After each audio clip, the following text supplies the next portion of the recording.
Hey guys, what's up? Welcome to the Bolt Hairspring. As usual, it's me Ivan, and today's video is not a watch review.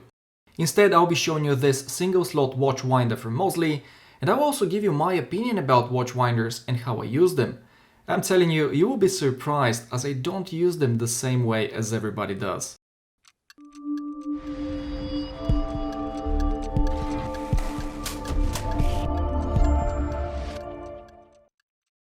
This watch winder has been sent to me for a review by Mozsly.com, but if you're interested in getting it, you can also find it on Amazon, and as always, I've left all the relevant links in the description below.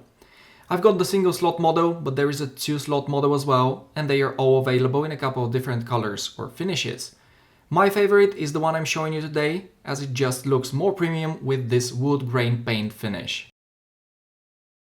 When it comes to the price, guys, all single watch models cost $90 while the ones for 2 watches retail for $160. To be fair, I don't know what watch winders are out there. I'm only aware of the Wolf ones, which are way too expensive.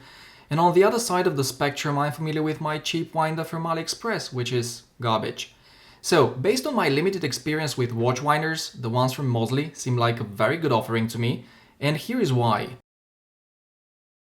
Firstly, the design and the build quality are very nice. I believe the construction is plastic for the most part, except for the front of the winder, which is covered with brushed aluminum, and it looks awesome. The design, it resembles a scuba diving helmet, which is kind of cool. Just be careful with the lid, as if you drop it, the glass may shatter, but overall the build quality is solid and the design is well thought out. The second reason why I like this little winding box is the different programs you can choose from. From the left switch on the back, you can select the turn direction, which can be clockwise, counterclockwise, and alternating between the two. My old winder couldn't do that, making it extremely ineffective for watches with unidirectional movements from Yoda and Valjoux. The second switch is for the turns per day, and it allows you to choose between 650 and 1500 turns per day. On the back you also find the battery compartment. The winder comes with an AC adapter, but I'm actually using it on batteries, as 2 AA batteries should last for about 40 to 50 days. Plus, I never keep my watch winder running 24/7, so it should last even longer. Having said that, now it's a good time for me to tell you how I use my watch winder. I'm sure you've already witnessed numerous discussions online regarding the use of watch winders and whether they harm the movement of the watch or not. To be honest, I don't have a clear answer to that either. But I definitely don't like the idea of having any of my watches in a winder for days. So what I like to do, and I'm sure it will sound very weird to many of you, is the following. At night I would place in the winder the watch I plan to wear in the morning, and I will set the winder on the slowest turn per day program.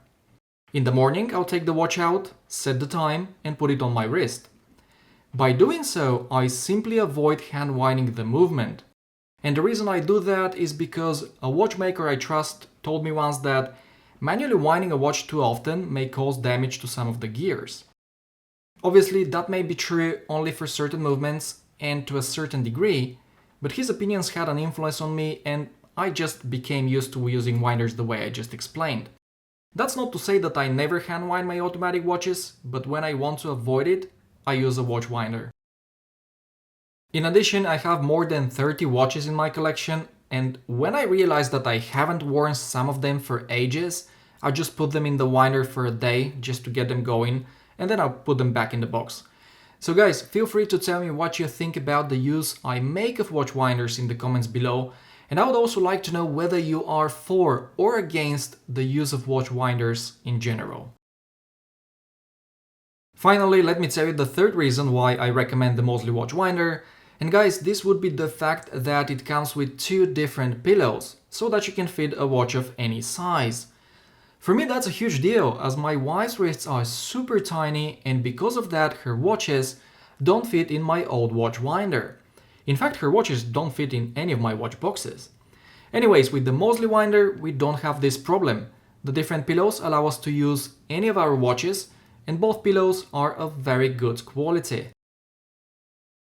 The bottom line is, the Mozsly winder is well made, it's very silent, it allows you to choose the direction and the speed of the winding, it's anti-magnetic, meaning that it won't magnetize your watch, it looks good, so you can place it anywhere in your house, and it also happens to be reasonably priced. As I said a moment ago, I use it mostly to avoid hand winding my watches and with watches that I haven't worn for ages, while my wife uses it to wind her Rado Captain Cook, as that one is very difficult to hand wind due to its tiny and difficult to reach crown. So, if you're looking for a decent watch winder at a decent price, check this one out. And don't forget that if you don't end up using it too much, it also does a very good job as a watch exhibition box. This is the end of today's video, everyone. Thank you very much for watching. Don't forget to subscribe if you haven't already. Take care, and I'll see you in the next one.